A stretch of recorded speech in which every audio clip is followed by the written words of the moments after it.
이번의 유월절이 주는 의미. 민수기 9장 1절에서 14절 말씀. 애굽 땅에서 나온 다음 해 첫째 달에 여호와께서 시내 광야에서 모세에게 말씀하여 이르시되 이스라엘 자손에게 유월절을 그 정한 기일에 지키게 하라. 그 정한 기일 곧 이달 14째 날 해질 때 너희는 그것을 지키되 그 모든 율례와 그 모든 규례대로 지킬지니라. 모세가 이스라엘 자손에게 명령하여 유월절을 지키라 하매 그들이 첫째 달 14째 날 해질 때에 시내 광야에서 유월절을 지켰으되 이스라엘 자손이 여호와께서 모세에게 명령하신 것을 다 따라 행하였더라. 그때 사람의 시체로 말미암아 부정하게 되어서 유월절을 지킬 수 없는 사람들이 있었는데 그들이 그날에 모세와 아론 앞에 이르러 그에게 이르되 우리가 사람의 시체로 말미암아 부정하게 되었거니와 우리를 금지하여 이스라엘 자손과 함께 정한 기일에 여호와께 헌물을 드리지 못하게 하심은 어찌함이니이까. 모세가 그들에게 이르되 기다리라. 여호와께서 너희에게 대하여 어떻게 명령하시는지 내가 들으리라. 여호와께서 모세에게 말씀하여 이르시되 이스라엘 자손으로 말하여 이르라. 너희나 너희 후손 중에 시체로 말미암아 부정하게 되든지 먼 여행 중에 있다 할지라도 다 여호와 앞에 마땅히 유월절을 지키되 둘째 달 14째 날 해질 때에 그것을 지켜서 어린 양의 무교병과 쓴 나물을 아울러 먹을 것이요 아침까지 그것을 조금도 남겨두지 말며 그 뼈를 하나도 꺾지 말아서 유월절 모든 율례대로 지킬 것이니라.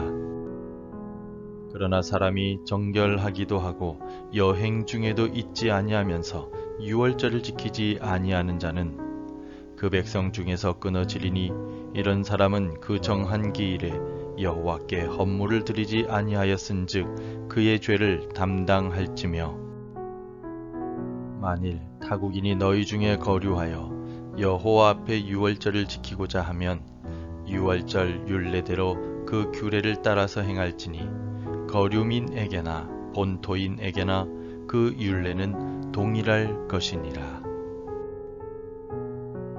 며칠 전 뉴스에 불이 붙은 전기차에서 운전자를 구해낸 용감한 시민에 관한 보도가 있었습니다. 전기차에 불이 붙으면 잘 꺼지지 않는데 운전자가 살려달라고 외치는 소리를 듣고 이 시민은 용감하게 창문을 깨고 운전자를 구출했습니다. 운전자를 차에서 구출하자마자 차량이 폭발했다고 뉴스는 전했습니다. 전기차 운전자는 다리에 화상을 입었지만 생명에는 아무런 지장이 없었다고 합니다. 운전자에게 있어서 생명의 은인은 자신의 목숨을 걸고 구출해준 용감한 시민일 것입니다. 오늘 본문은 유월절에 관한 하나님의 말씀인데 유월절은 이스라엘이 새로운 생명을 얻게 된 구원의 날을 의미합니다. 모든 이스라엘 백성들이 유월절을 지켜야만 하는데 피치 못할 사정으로 유월절을 지키지 못한다면 한 달 뒤에 유월절을 지킬 수 있도록 하나님께서 배려해 주셨습니다. 두 번의 유월절을 통하여 이스라엘 백성은 모두가 생명의 은인이자 구원자이신 하나님을 기억하고 예배하였습니다. 그렇다면 두 번의 유월절이 오늘 우리에게 주는 의미는 무엇일까요? 첫째로 하나님께서 유월절을 지키라고 명령하신 이유는 애굽에서 구원해 주신 분이 하나님이심을 기억하도록 하시기 위함이었습니다. 1절에서 애굽 땅에서 나온 다음 해 첫째 달에 여호와께서 시내 광야에서 모세에게 말씀하여 이르시되 아멘.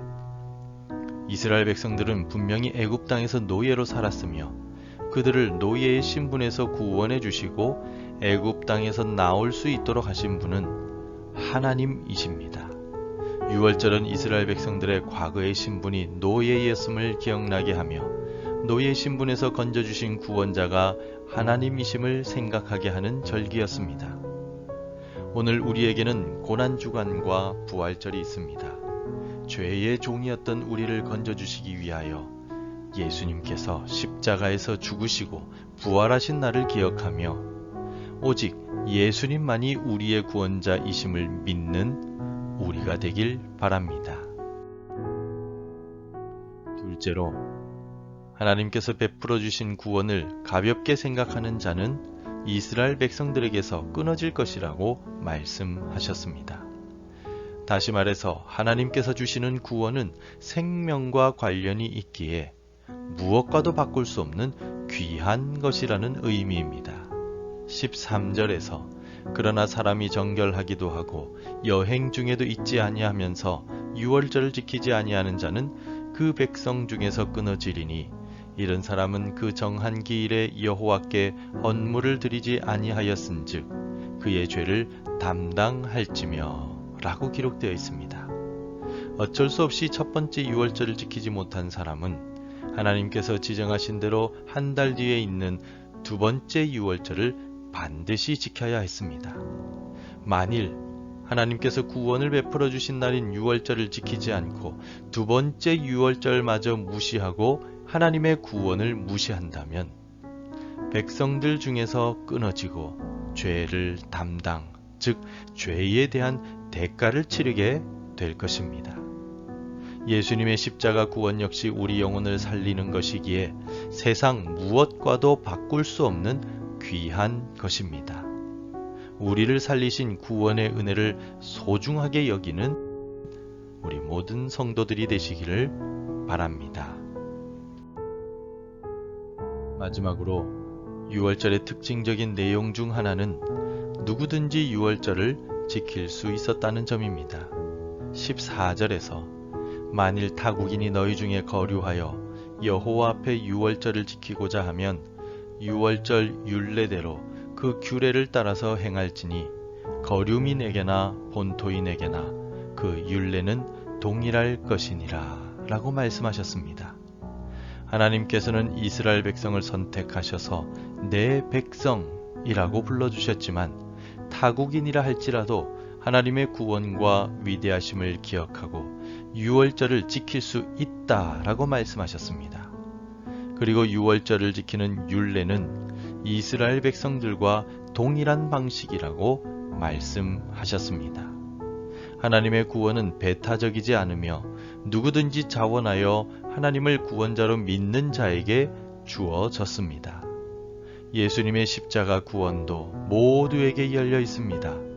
유대인이나 이방인이나 누구든지 주의 이름을 부르는 자는 구원을 얻을 수가 있습니다. 이 놀라운 은혜의 복음을 날마다 모든 이들에게 전파하는 우리가 됩시다.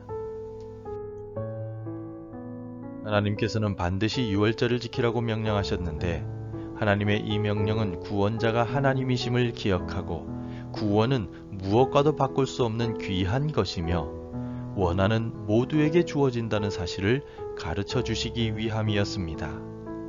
우리를 구원하신 하나님의 은혜와 예수님의 십자가 사랑을 항상 기억하고 감사하며 오늘을 살아가는 우리가 될 수 있기를 바랍니다.